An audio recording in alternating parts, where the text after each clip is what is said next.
অবশেষে চন্দ্রনাথ রথের ঘটনায় নতুন মোড় নিল আর শেষ পর্যন্ত ফেঁসে গেলেন শুভেন্দু অধিকারী দর্শক। গতকাল দুজন গ্রেপ্তার হয়েছেন চন্দ্রনাথ রথের হত্যাকাণ্ডের মামলায়। যাকে গ্রেফতার করা হলো তার নাম সাগর সরকার। তিনি শুভেন্দু অধিকারীর অনুগত সহকারী।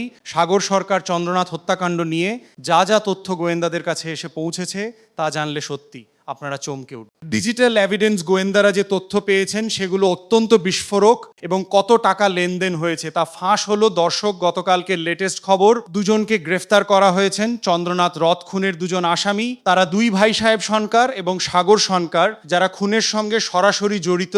এই অভিযোগেই সিবিআই এদের গ্রেফতার করেছে। ভোটের রেজাল্ট বেরোনোর একদিন পরেই সাগর সরকার লিখছেন, দুবার মিটিংয়ে মুখ্যমন্ত্রীকে হারায়, একবার 2001 সালে নন্দীগ্রামে, এবার 2026-এ মমতার নিজের গড় ভবানীপুরে পশ্চিমবঙ্গে এক নজিরবিহীন ইতিহাস হয়ে থাকলো। সেই সাথে এই বিধানসভা নির্বাচনে নন্দীগ্রাম ও ভবানীপুরে দুটি কেন্দ্র থেকেই জয়। এই অনন্য নজির আর কেউ কখনো পশ্চিমবঙ্গের রাজনীতিতে দেখানোর সুযোগ পেন না।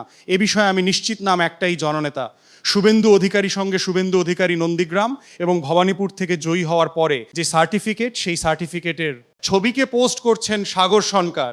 সেই পোস্ট সিবিআই গ্রেফতার করেছে। শুভেন্দু অধিকারীর পিএ চন্দ্রনাথ রথের খুনের ঘটনার সাথে জড়িত সাহেব সরকারকেও গ্রেফতার করেছে। সাগর সরকারের ফেসবুক পোস্ট থেকে মোটামুটিভাবে বোঝাই যায় যেই চন্দ্রনাথ রথের খুনের সাথে জড়িত ছিল সাগর সরকার, তিনি শুভেন্দু অধিকারীর অনুগামী শুভেন্দু অধিকারীর ফেসবুক পোস্ট ছড়িয়ে পড়েছে। চন্দ্রনাথ রথ খুনের জন্য সাগর সরকারকে গ্রেফতার করা হয়েছে তার নিজের এলাকা কলকাতার বড়বাজার থেকে। সাগর সরকার নিজেকে শুভেন্দুর অনুগামী বলে পরিচয় দিচ্ছেন। এদিকে সাগর সরকারকেই শুভেন্দুর আত্মসহায়ক এবং চন্দ্রনাথ রথের খুনের মামলায় গ্রেফতার করেছে সিবিআই। তৃণমূল কংগ্রেসের আইটি উইং থেকে এই নিয়ে একটি ফেসবুক পোস্ট করা হয়েছে। সে পোস্টে বলা হয়েছে, সিবিআই শুভেন্দু অধিকারীর আত্মসহায়ক চন্দ্রনাথ রথের হত্যাকাণ্ডের ঘটনায় শুভেন্দুর অনুগামী সাগর সরকার এবং তার ভাই সাহেব সরকারকে গ্রেফতার করে। বিজেপির পোস্টারগুলোতে সাগর সরকারের সঙ্গে পশ্চিমবঙ্গের মুখ্যমন্ত্রীর অনেকগুলো ছবিও রয়েছে।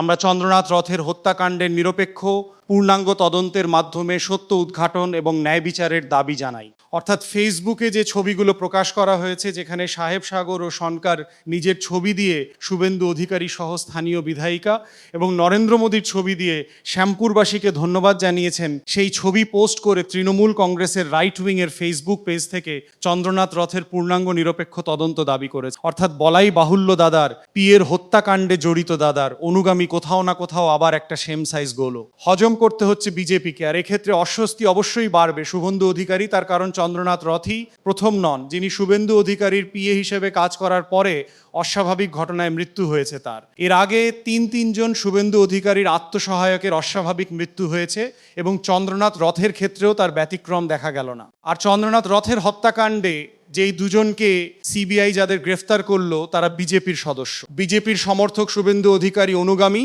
তাতে অস্বস্তি বাড়বে, বই কমবে না। প্রধানমন্ত্রী আতঙ্কিত, তাদের পার্টির মধ্যে বিদ্রোহ শুরু হয়েছে। গ্রামে গ্রামে বিজেপির পরিবারে ভাঙন ধরছে।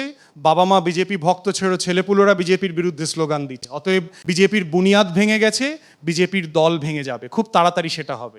অদর্শক, বিষয়টি আপনারা কিভাবে দেখছেন জানান। মন্তব্যের ঘরে ভিডিওতে একটি লাইক দিয়ে বেশি শেয়ার করুন। এরকম নতুন ভিডিও পেতে চ্যানেলটি সাবস্ক্রাইব করে রাখুন এবং নোটিফিকেশন বেল আইকন অন করে রাখুন। আর ফেসবুক পেজটি থেকে দেখলে পেজটি ফলো করে রাখুন। সবাইকে ধন্যবাদ।